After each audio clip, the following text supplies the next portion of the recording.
ભાવનગર જિલ્લામાં રહેતા આ મહિલા અલગ અલગ પ્રકારના સાબુનું વેચાણ કરી આત્મનિર્ભર બન્યા. ભાવનગર જિલ્લાના મહુવા તાલુકાના લોંગડી ગામે રહેતા બારૈયા સવિતાબેન, જેઓ પોતાના ઘરેથી જ વિવિધ પ્રકારના હર્બલ અને કુદરતી સાબુ બનાવી તેનું વેચાણ કરી રોજગારી મેળવી રહ્યા છે. પરિવારની આર્થિક જરૂરિયાતને પહોંચી વળવા માટે તેમણે આ વ્યવસાયની શરૂઆત કરી હતી, જે આજે તેમની માટે આવકનું મહત્વપૂર્ણ સાધન બની ગયું છે. સવિતાબેન હાલ અલગ અલગ 7 પ્રકારના સાબુ તૈયાર કરી તેનું વેચાણ કરી રહ્યા છે. તેમાં કોઈપણ પ્રકારના હાનિકારક કેમિકલનો ઉપયોગ કરવામાં નથી આવતો. કુદરતી અને ત્વચા માટે સુરક્ષિત સામગ્રીનો ઉપયોગ થતો હોવાથી લોકોમાં પણ આ સાબુની માંગ વધી રહી છે. મારું નામ સવિતાબેન બારૈયા, મારું ગામ લોંગડી. તો અમે સખી મંડળમાં જોડાણા. તો પછી અમે ખેતીવાડીનો ધંધો કરતા.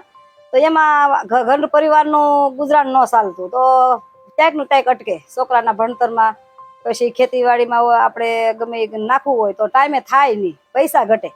તો કે આ રીતે કાંઈ કામ મોટું કરવું હોય તો વિચાર આવે કે આપણે આમાં કઈ રીતે કાંઈ ધંધો કરવો છે તો કઈ રીતે કરવો.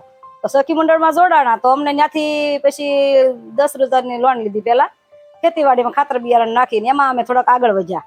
પછી એમાંથી રહેતા રહેતા અમને RCTમાં તાલીમ દીધી. તો પછી એક આ સાઈડમાં અમે સાબુનો ધંધો ચાલુ કર્યો. એક બેન આવ્યા હતા, અમારા ઘરે બેઠા તાલીમ લીધી. એમાંથી અમે સાબુ, ફિનાઇલ, લિક્વિડ અને ફિનાઇલ, શેમ્પુ, આ 5 વસ્તુ અમે તાલીમ લીધી. તો પછી એમાંથી અમે શરૂ કર્યું. તો અમે એવું જાણ્યું કે ભાઈ સિટીમાં હોય તો બધું ચાલે, ગામડામાં એક સાબુનું અમે શરૂઆત પહેલા કરી. તો અત્યારે મારે તાલીમ લીધાને 1.5 વર્ષ સમય ગાળો થયો છે.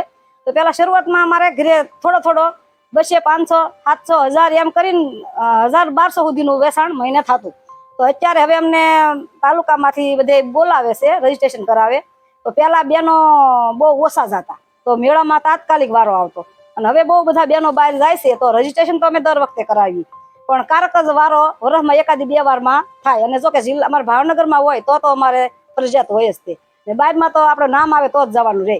પણ હવે એવું છે કે અત્યારે આપણે આવક વધી ગઈ છે. ઘરે બેઠા તે મારે 7,000નું વેચાણ થાય છે, અને મેળામાં હોય તો 10,000 થી 12,000નું મહિને વેચાણ થાય છે.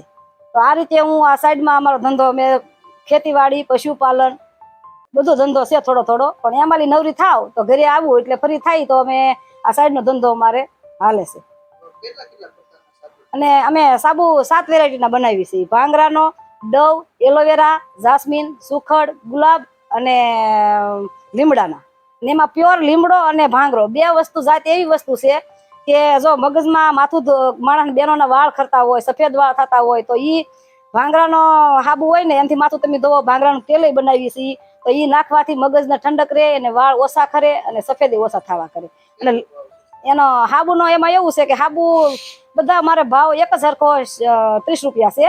ને એમાં એનો 70 ગ્રામનો સાબુ, સાઈઝ એક જ સરખી છે. અને લીમડાનો સ્કિન માટે બહુ સરસ સાબુ આવે છે. ખંજવાળ આવે, કોઈ ફડકી થાય કે કોઈ આપણી એલર્જી બદલે નહીં, સર આમ તંદુરસ્તી રહે.